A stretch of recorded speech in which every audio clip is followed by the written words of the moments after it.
Hey, I'm Matt Manny. Welcome to our 6 Days to Sunday devotional moment. And we are just going to cover not the whole entirety of the 6 Days to Sunday devotional, but we're going to cover the last portion of it. And we're going to talk about that segment of time right after Jesus had risen from the dead.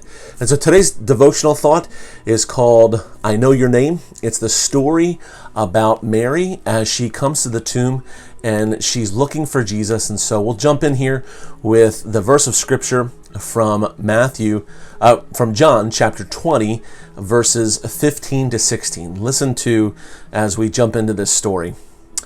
Jesus was speaking to her at the tomb, and he says, "Dear woman, why are you crying?" Jesus asked her. "And who are you looking for?" And the problem was that she thought he was the gardener.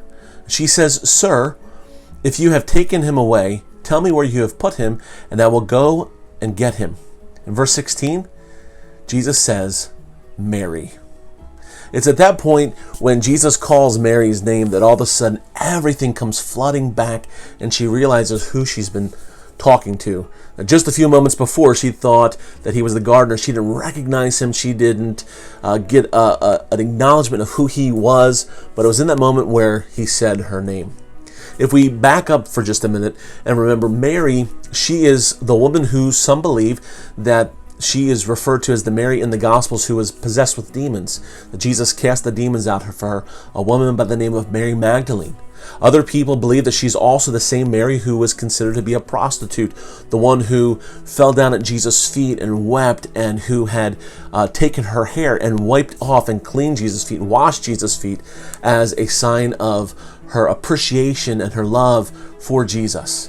Some others also believe that she was not just the demon-possessed and the prostitute, but that she was also the one who came in with a precious ointment, a perfume that was worth a year's worth of wages, and she poured that on Jesus' head, anointed his body just before his death, the week of his trip to the crucifixion.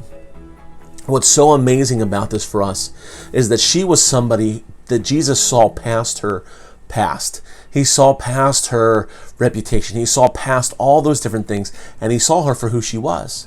Now imagine this woman who she had prepared Jesus' body and she had anointed him with oil out of reverence and respect and honor. And if you remember the story, if you've been around church for any length of time, you know that the disciples got really upset with her. But fast forward now, Good Friday has passed. Now a silent Saturday has come and gone, and now it's early morning on Sunday morning, Resurrection Sunday, but she doesn't know this yet. She doesn't know that Jesus has risen from the dead. And so, if you can imagine, it's the early morning hours, the sun hasn't come up quite yet. And as she's just lying in bed awake, she just has so much on her mind. She thinks, I'm going to go and anoint his body, and I'm going to go and try to take care of his body just because that was part of the cultural process. Now, for many Jews, what they would do as a part of their culture, they would take care of a body for a length of time after the death had taken place, and they would actually put them in a tomb and lay them on kind of a slab, almost like a sepulcher, almost like that you would see people being put in a big, like a mausoleum kind of situation, one of those really nice cemetery kind of scenarios, not being buried in the ground. And they would actually put benches in these tomb areas where they can actually go, and a part of the grieving process, anywhere from a week to 2 weeks, sometimes longer, they would actually sit there and go each day as they would mourn the death of their loved one. And so because the body would begin to decay and deteriorate, they would actually have women would sometimes go in, and family members would go in and actually put some ointments and some spices around the body so it wouldn't smell too bad as people went to try to go through the grieving process. So she's planning on, in her mind, she's getting these spices ready before she's about to go. And she's thinking, I don't want to bother the disciples because they're already irritated, they're fearful, they're upset. There's no way they're going to go to the tomb. So she thinks in her mind, well, maybe the Roman soldiers will help me roll away this stone. But before she can ever figure all those plans, she just figures, I'll just get there and figure it out when I get there. She arrives at the tomb and finds that the soldiers are gone, they're nowhere to be found, and the stone is rolled away from the tomb. And so we find she gets so surprised, and she kind of peers in and sees that there's no body. And so instead of going in or staying around, she rushes back to the place where the disciples are staying, and she says, guys, he's not there. And her fear is that the soldiers or the religious elite, that the Romans may have taken his body and put it somewhere else because they were fearful that the disciples, there's this rumor going on that the disciples were going to try to cause a scandal and try to cause this conspiracy theory to come around that Jesus had risen from the dead. And so the Romans doubted it and the religious leaders doubted it. And so she thought, oh, they're trying to preempt this. And so Peter and John go running. John is a little bit younger, a little bit swifter, and so he gets to the tomb first before Peter does. But he's fearful like Mary and doesn't run in. And so Peter, a little bit older, a little bit slower, he rushes right past John and goes in and finds that Jesus is not there. Jesus was wrapped in is there. The napkin, the special ceremonial grave cloth that was wrapped around his head, it's there and it's folded up in its place. And so all of a sudden now, well, why would they leave the grave closed? And if somebody's going to take his body, why would they just tear it apart? All these questions. And so Peter and John, they leave, and Mary finally comes along. And instead of going back with them out of fear, she stays. And when she enters into the tomb, she sees two angels, and they tell her and ask her a question, who are you looking for? And she says, I'm looking for my Lord.